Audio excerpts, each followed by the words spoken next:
Hey folks, it's Marvin Cash, the host of The Articulate Fly, and we're back with another Southwest Virginia fishing report with Matt Reilly. How you doing, Matt? I'm doing great, Marvin. How are you? Well, I'm trying my best to come down with a cold, but I'm trying to fight it off.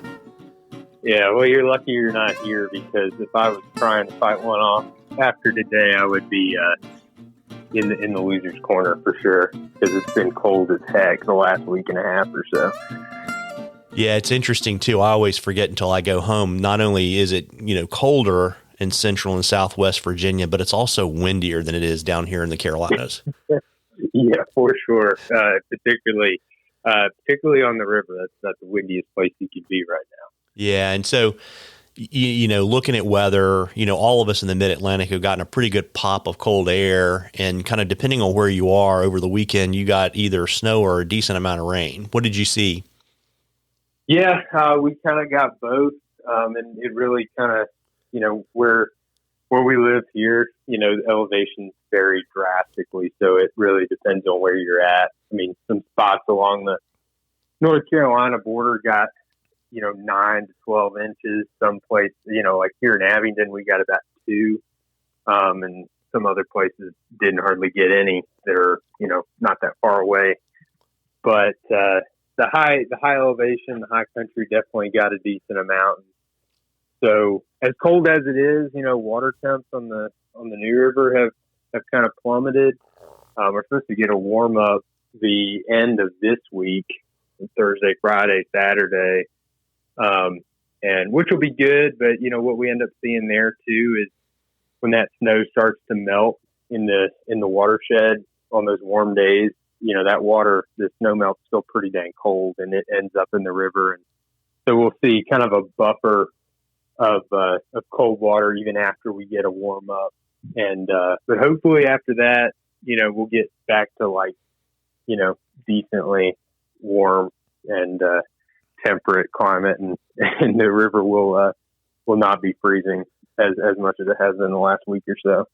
Got it. And so, as we always say, particularly when you and I talk, the trout streams will recover pretty quickly. But, did you get enough water last weekend to kind of knock your muskie fishing off a little bit?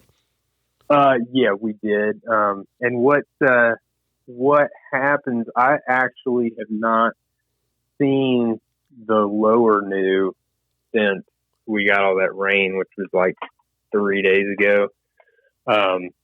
But what had been going on, because keep in mind the New River has Claytor Lake kind of right in the middle of it in Virginia, and the lower New rarely gets dirty unless we have like a flooding type event where the upper river carries so much sediment into Claytor Lake that it pushes all the way through the lake, and that's about 20 miles, and then the dam at the head of the lower New will start to suck that dirty water out. When that happens, the lower New gets dirty and stays dirty for like a week or two, just because it has to basically turn the whole lake over before it can get back to some clear water. And so it was still a little on the dingy side before we got all that rain. I would imagine probably with the river coming up again and them, punching the flow up on the lower New, that's all kind of turned over, and it'll be pretty clear, sooner rather than later. The upper New was a little dirty the last couple of days, but it should be good to go in the next week or so again. I mean, the flows are coming back into shape. They're not bad right now at all. But water temps again have been pretty frigid. I mean, it's being like mid 30s in the last week or so, which is, it happens every year for the most part, but it's not usually this early in the year, at least since I've been paying attention to it.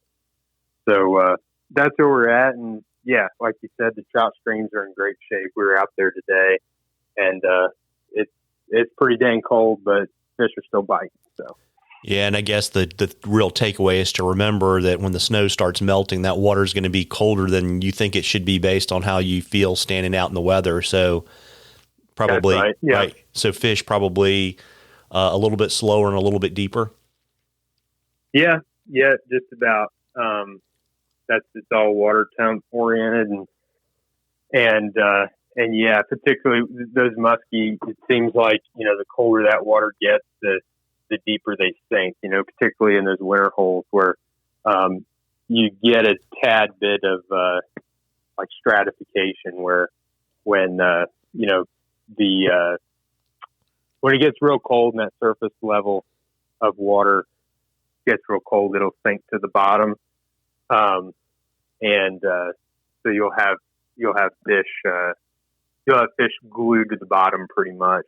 And we see that electrofishing too sometimes. I mean, we've been out on days where musky fishing is hard, and you think it shouldn't be hard with an electrofishing boat, but we've been out days where we've had water temps in the low to mid 30s, and you can't find a fish just because they can be in super deep water, and it's just hard to pull them up. Yeah, got it. And we got a question from Bruce, and he read your article that you wrote about streamer fishing on the South Holston, and he has a kind of a variation question on that, and he wanted to know if you could recommend gear and tactics when you're limited to wading. So where you'd probably be in lower, clearer water, and he was giving examples of like the Pound or the Jackson or the Smith in Virginia. What are your thoughts on that?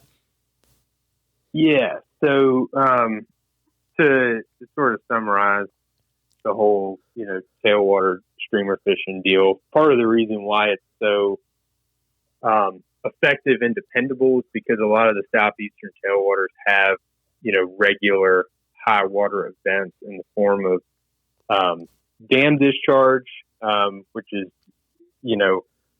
how they generate power at the dams. And that high water is, especially on the South Holston, it'll go from 90 or 100 cubic feet to 2,400 cubic feet when they turn the generators on. So it's fairly drastic. And so the result is sort of a disoriented food base and a predatory population of trout that feels like they can sneak up on their food a lot better than they could at low water. They just feel a lot more comfortable.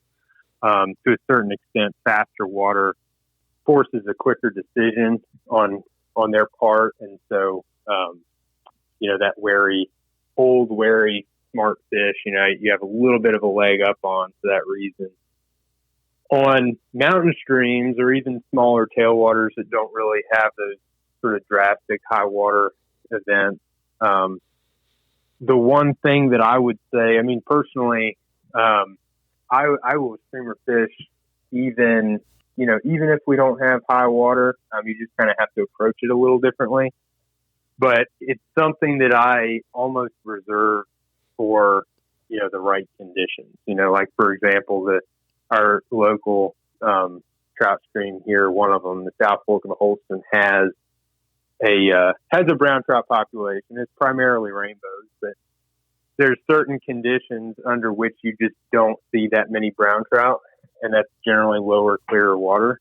And there are some conditions where you can see more of them come out, particularly if you are streamer fishing or fishing a bigger fly, and that's usually higher, dirtier water with, darker skies where, those fish feel more comfortable and, again, like they can sneak up on their food. So if you're fishing a smaller stream, that's sort of my first tip would be to fish a stream that has larger fish in it, because you can't pull a giant fish out of a stream that doesn't have giant fish in it. But tip number 2 would be to, sort of watch for those kinds of events.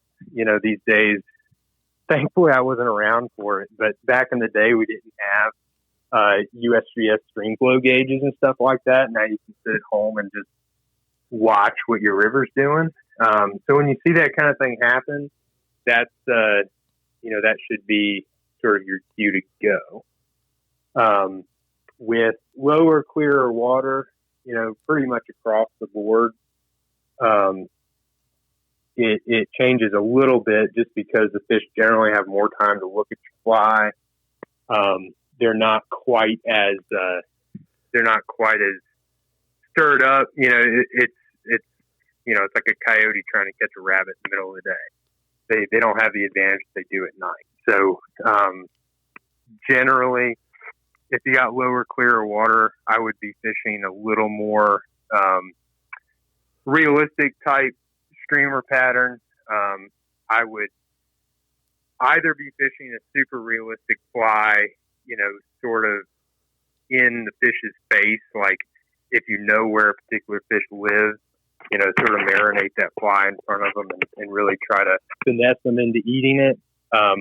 Or, you have to kind of try to manufacture the conditions that you have on a tailwater during a water release where they don't have much time to make a decision on your offering and fish fairly quickly, fast.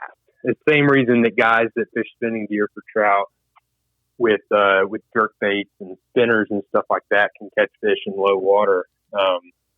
They're moving their lure a lot faster than we generally can with flies. So if you're faced with those kinds of conditions, I generally try to fish to addresses. If you know where there is a fish, slap your fly down and just sort of like be into your first strip by the time it hits the water and dance it and rip it away from that fish pretty quickly, trying to get them to react to it.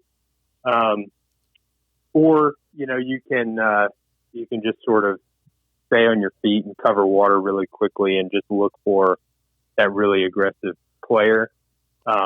Overall, unless you have like really cold water, if you're fishing some sort of bait fish imitation, crayfish and sculpins and stuff like that are a little different, at least in my book. But if you're trying to imitate a dace or a shiner or baby trout or something like that, I would be trying to cover as much water as I possibly could, even on foot. You're just looking for a fish that's in the mindset to chase down and eat a bigger fly, which again is like, to go back to the article, what you're doing on a float trip.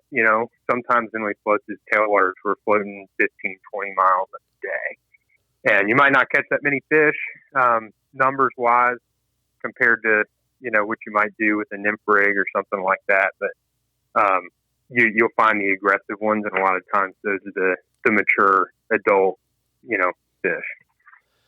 Yeah, and kind of one follow-up question on that. In terms of fishing high water, do you prefer to fish it on the rise or on the drop? That's a funny question. I mean, I've heard a lot of people say a lot of different things with regards to that, and I know on some fisheries one sort of trumps the other. But it kind of, in my mind, just comes down to what you can do, because some tailwaters that are controlled by dams, you don't have any kind of notice as to when the water's going to get cut on.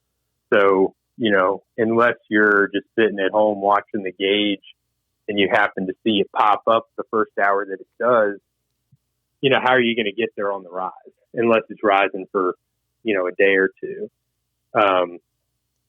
But then again, like on a river like the South Holston or the Watauga or any of the East Tennessee tailwaters that are TVA controlled, you do have a little bit of warning. So it's a little more possible. And I haven't really seen, from a float fishing on the bigger tailwaters perspective, I haven't seen a ton of difference. But I will say on the mountain streams, I tend to like the drop a little better, just because it seems like you have a little bigger window to pick your condition. You can go, the river can come up 2 feet, and the next day it's a little bit lower and a little bit clearer, and then the next day it's a little bit lower and a little bit clearer, and you can kind of watch the progression and say, okay, like for me, I know at certain flows it fishes really well on foot at high water with streamers, and so I can say, like, well, today it's going to be a little tough to wade, tomorrow probably too, but the next day it should be perfect. And generally by the time it gets down to that semi-wadeable but still higher than average level, you've got just a little bit of color left in it, And so for the mountain streams, I tend to favor the drive. Got it. And, folks, we love questions on the articulate fly. You can email them to us or send them to us on our Facebook or Instagram page. If we use your question, I'll send you some articulate fly swag, and you'll get into a drawing for some cool stuff Matt's going to pull together. And, that drawing will be here before you know it, Matt. Yeah, that's true. We keep saying the end of the season. And at least today at 8 a.m. on the river, it felt like the end of the season. Yeah, absolutely. And so, we'll be doing that in early January, folks. And, we've got to keep the tradition alive. I know you're mad at yourself because you don't like the picture you have, but why don't you let us know the article you have in the coming out in the Rural Virginian? I don't have a picture. That's why I haven't posted anything yet. But this week was a little different, which I'm proud of myself for staying on my schedule and knowing what time of the month it is. But it's about sort of the tradition of hunting mistletoe as sort of a Christmas thing, and sort of what the backstory on that whole deal is. Mistletoe's been a part of human culture for a long time, and has, in a roundabout way, sort of always been a symbol of like unity and peace. So just a little bit of insight into that holiday tradition, and maybe a bit of inspiration for somebody who's wanting to get in the woods and do something a little different. Well, there you go. And speaking of holiday traditions, I know you've got some promotions going on for the holiday. You want to let folks know about those too? Oh shoot, yeah, we're crawling with promotions, not necessarily on purpose, but they just all kind of popped up. First one is we're actually raising our rates just a little bit for next year, and to give everybody who's fished with us before and has sort of helped us, supported us in business this far. We're just trying to give everybody a heads up that any trips booked before the end of the year do get the current 2020 rates, no matter when the trip is scheduled for. And then the second one is sort of a collaboration with the rod company. Any of those trips booked between basically December 1st and the end of the year gets entered into a drawing to win a Chuck Craft Signature Series fly rod of your choice. We make them in 5, 6, 7, 8, and 10 weight. And that's sort of like our workhorse rod, the rod that I use for almost everything except for like delicate dry fly work and stuff like that. Those are our smallmouth rods or musky rods, or like trout nymphing rods and trout streamer fishing rods and all of that. So it's definitely my favorite, and hopefully whoever wins it will kind of hoping it's somebody who hasn't fished with me before and hasn't used one, so they get to kind of get turned on to it. So we'll see what happens, but that's what we're running right now. And then also I should throw in on the rod company side, if any purchase of $300 or more from the rod company website enters you into another drawing for a guide trip from any of the Reilly Rod Crafters pros. So we've got Jason Shep out in Florida, who does, redfish and tarpon. We've got Debbie Hansen and Joe Mahler down in Southwest Florida, who are mainly freshwater fishing guides for largemouth bass and peacock bass and some of the exotics they've got down there. And then you've got Ellie Rhodes, who's a smallmouth guide out of Scottsville, Virginia on the James River, and then me. So, and all of those things are not limited to one entry too. So if you book 20 trips, you get 20 entries. Yeah. So, all that's exciting stuff. Kind of a little confusing maybe, but, if you're interested, just reach out and we'll get you pointed in the right direction. Yeah. So people can get in on that action. Why don't you let folks know where they can find you and either, book a trip or buy a rod? Yeah. So, the rod company website, if people don't know, is just ReillyRods.com. And And then my personal guiding business website is MattReillyFlyFishing.com, and all of my contact info is on there. So feel free to reach out, and I look forward to hearing from you. Well, there you go. And, folks, this is our last Southwest Virginia fishing report of 2020. So, the next time we'll talk to you, it'll be in the new year. So I hope everyone has a Merry Christmas and a Happy New Year. Merry Christmas, Matt. Yeah, man. Merry Christmas, Marvin.